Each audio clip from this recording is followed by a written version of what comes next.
Alexandra Eala just dismantled the 2024 Dubai champion on center court, and the entire WTA world is still trying to process what it watched. Not because the result was fluky, because it wasn't. And that's the distinction that changes everything for Southeast Asian tennis right now. 20-year-old Filipino tennis star Alexandra Eala has sent Melbourne Park crowds into an absolute frenzy. We'll go live to Ollie Haig, who's in Garden Square for us this evening. Ollie.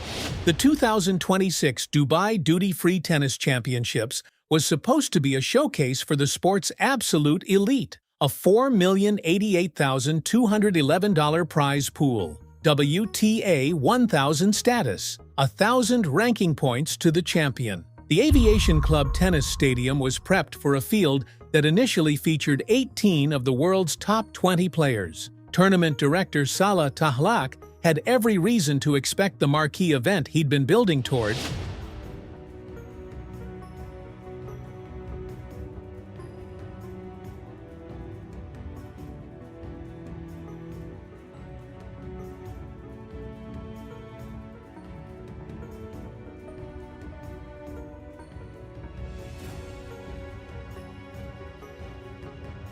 Then the withdrawals started. World number 1, Aryna Sabalenka, gone, citing physical exhaustion after her Australian Open victory. World number 2, Iga Swiatek, withdrawn. Schedule change following a Doha quarterfinal exit.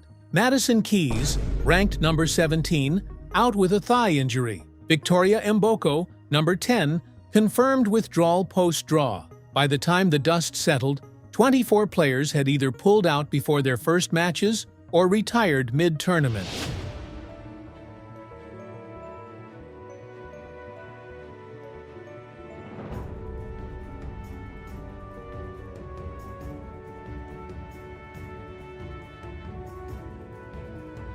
"16 of the top 20 simply weren't there when the tournament began, and in the wreckage of that collapse, Alexandra Eala, born May 23, 2005 in Quezon City, Philippines, found her opening. Eala's path into the main draw wasn't through the qualifying bracket. It was through Madison Keys' withdrawal. Her spot was then fully locked in when McCartney Kessler, ranked number 53, pulled out with a lower back injury before the draw had even stabilized. Eala, who entered Dubai ranked number 47 in the world on February 16th, was suddenly in the main draw of a WTA 1000 event without hitting a single qualifying ball. But here's where the story stops being about luck and starts being about Alexandra Eala specifically. Eala's first-round opponent was Hailey Baptiste, the American ranked number 45 in the world. The match didn't go the full distance. Eala secured the opening set 6-4,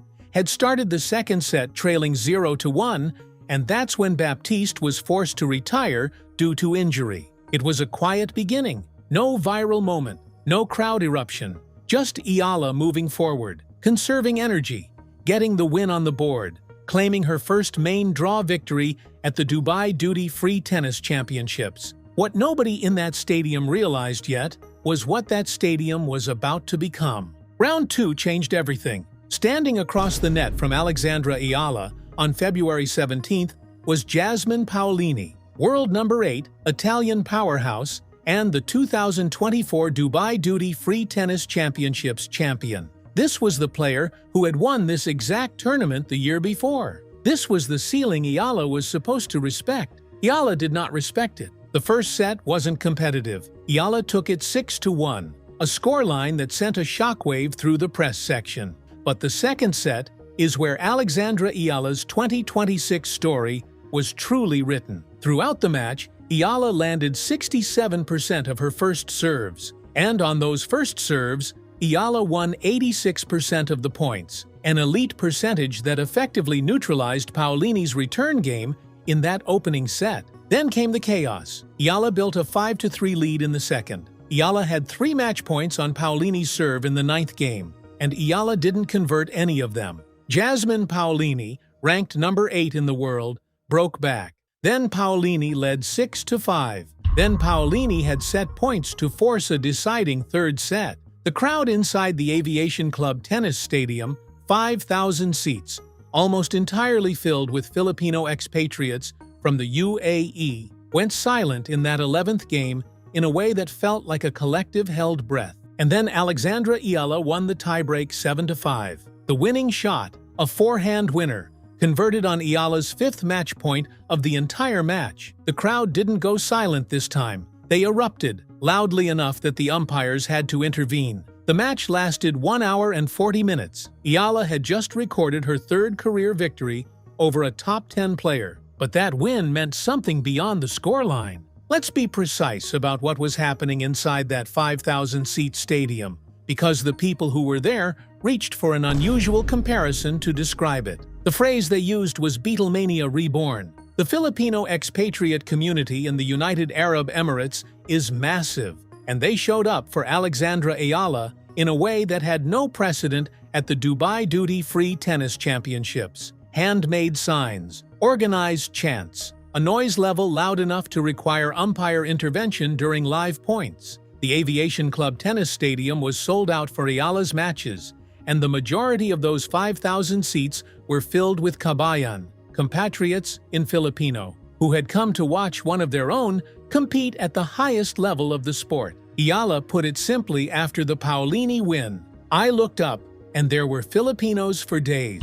One sign in the crowd captured a specific kind of national pride that went way beyond tennis. A mother held up a sign that read, "Alex, please marry my son." Eala's response, a playful finger wag toward the woman, was filmed, shared, and went viral, carrying the story of what was happening in Dubai far beyond the tennis community. This was no longer just a sports story. Alexandra Eala had become a cultural moment in real time, inside a stadium in the UAE, in front of thousands of people flying her flag in a foreign country and treating a tennis quarterfinal run like a national celebration. And that's when things shifted in a way the sport had not fully anticipated. On February 18th, in the evening session, Eala walked onto center court again. Across the net, Sorana Cirstea, the veteran Romanian ranked number 32, a player with years of WTA experience and the tactical intelligence to manage hostile environments. Cirstea managed neither Alexandra Eala nor the environment particularly well that night. The first set was tightly contested, the scoreline staying on serve until the 11th game, when Eala broke for 6-5 and consolidated immediately to take the set 7-5.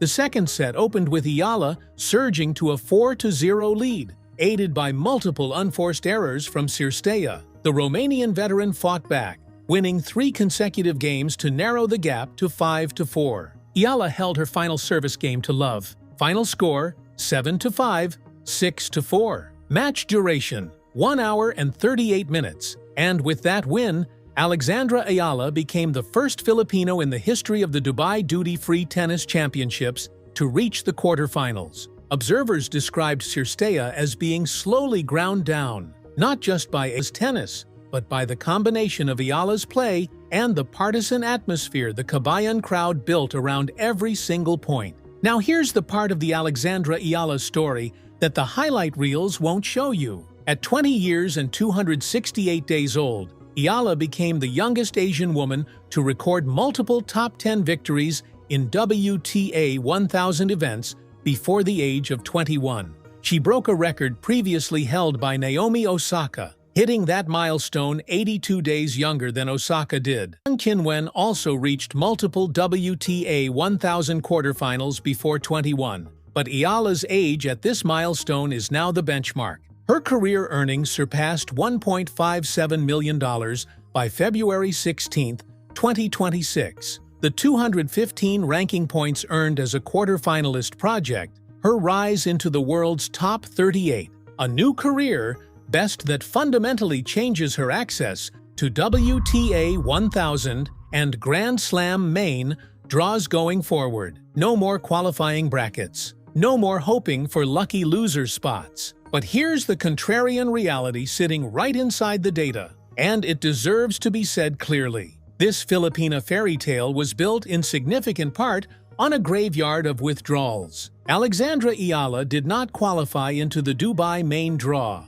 Eala was elevated because Madison Keys withdrew with a thigh injury. Eala's spot was confirmed because McCartney Kessler's lower back gave out. The number 1 player in the world, Aryna Sabalenka, was not there. The number 2 player, Iga Swiatek, was not there. 16 of the top 20 players were absent from a $4,088,211 WTA 1000 event. Tournament director Salah Tahlak publicly questioned whether those reported injuries were as severe as claimed. Tahlak said current WTA fines were an insufficient deterrent for elite players earning millions annually and pushed for ranking point deductions as a more meaningful penalty. In practical terms, Tahlak was describing the exact vacuum that gave Eala her path. And yet, Eala walked into that vacuum and delivered. Eala defeated the 2024 champion in straight sets. Eala won a tiebreak